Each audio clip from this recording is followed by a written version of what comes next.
Shalom, saudara-saudara yang dikasihi Tuhan. Sebelum kita memulai aktivitas hari ini, marilah kita belajar dari firman Tuhan yang ditetapkan menurut Almanak HKBP Sabtu 9 November 2024 yang tertulis dalam kitab Mazmur 31 ayat 23. Saya bacakan bagi kita dalam bahasa Batak dan bahasa Indonesia.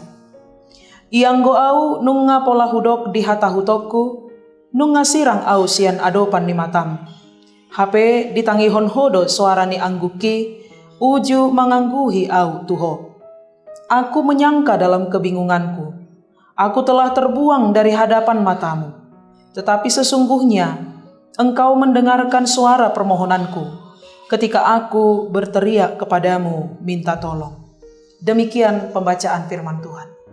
Saudara-saudara, pernahkah Anda berada dalam situasi kebingungan?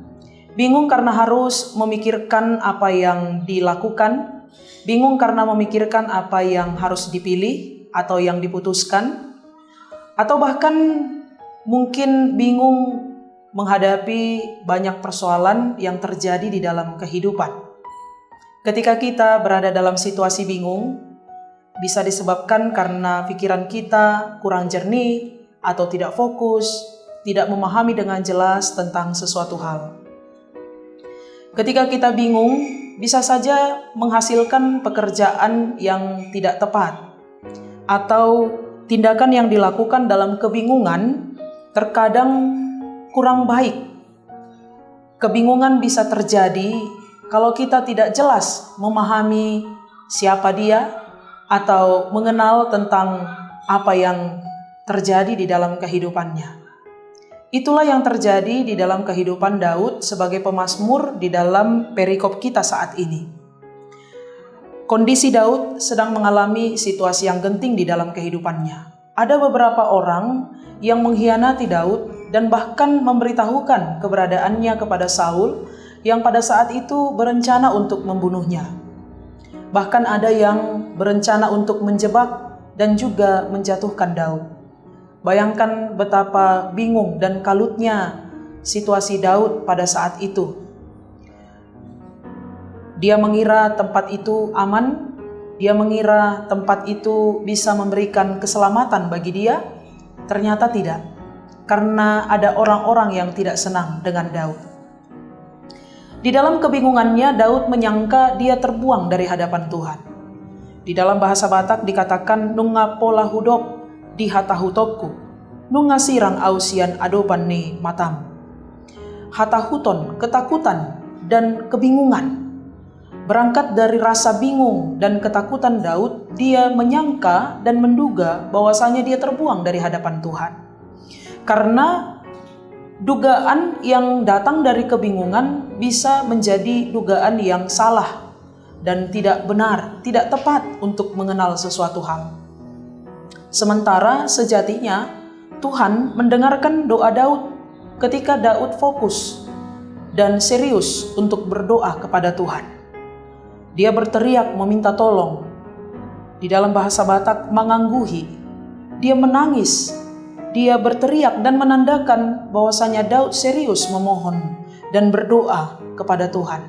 Menandakan bahwa pergumulan yang dihadapi oleh Daud itu betapa beratnya ketika dia bermohon dan berdoa kepada Tuhan.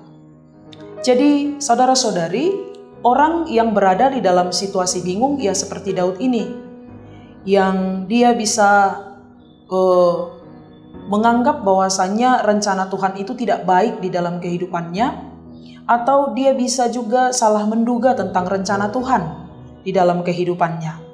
Bisa membuat orang juga kalau dia bingung dan dia tidak memahami seutuhnya rencana Tuhan di dalam hidupnya, dia bisa menghakimi Tuhan karena dia salah menilai Tuhan.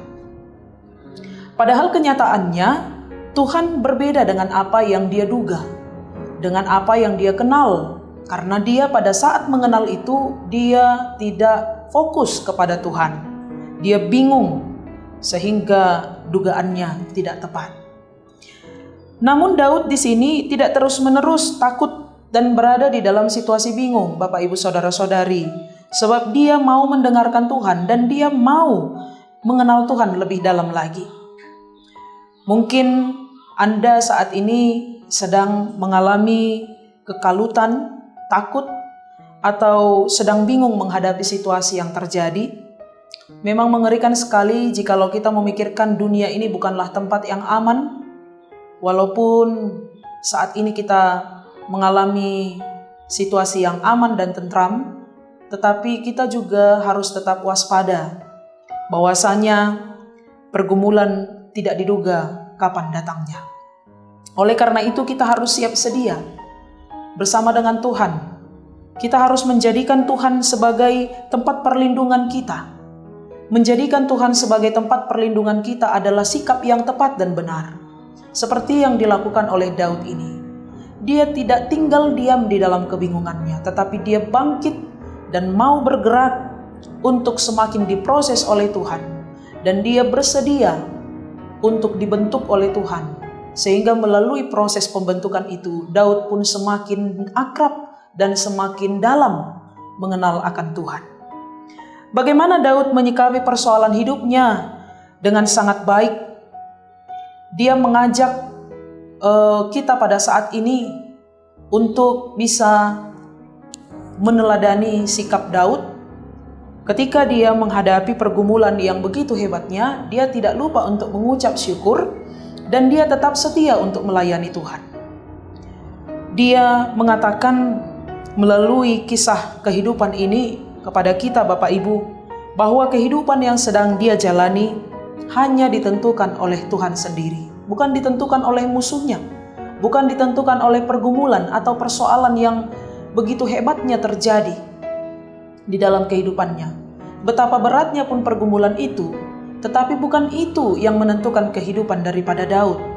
Dia tetap yakin, dia tetap percaya bahwasanya kehidupannya hanya ditentukan oleh Tuhan. Ketika dia dengan sungguh-sungguh mencari dan berdoa kepada Tuhan, dia menyadari bahwasanya Tuhan senantiasa mendengarkan dia. Daud menjadikan Tuhan sebagai tempat perlindungan.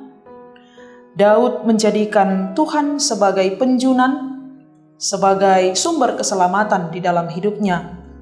Dan tangan Tuhanlah yang menentukan kehidupan daripada Daud. Karena itu, sekalipun Daud berada dalam pergumulan dan kesulitan yang begitu hebat, namun hatinya tetap merasakan damai sejahtera. Itu kelihatan ketika Daud mampu untuk menunjukkan kepada kita pada saat ini bahwasanya di dalam suka maupun duka Tuhan tetap ada. Tuhan tetap menjadi perlindungan bagi kita. Dan Daud mau bangkit. Dia tidak mau tinggal di dalam kekalutan dan kebingungannya. Tetapi dia tetap percaya akan pertolongan Tuhan. Dia tetap yakin bahwasanya rencana Tuhan indah pada waktunya di dalam kehidupannya. Bapak Ibu Saudara-saudari, mari kita jalani hari-hari kita dan mari kita mengandalkan Tuhan senantiasa. Kita teladani sikap Daud.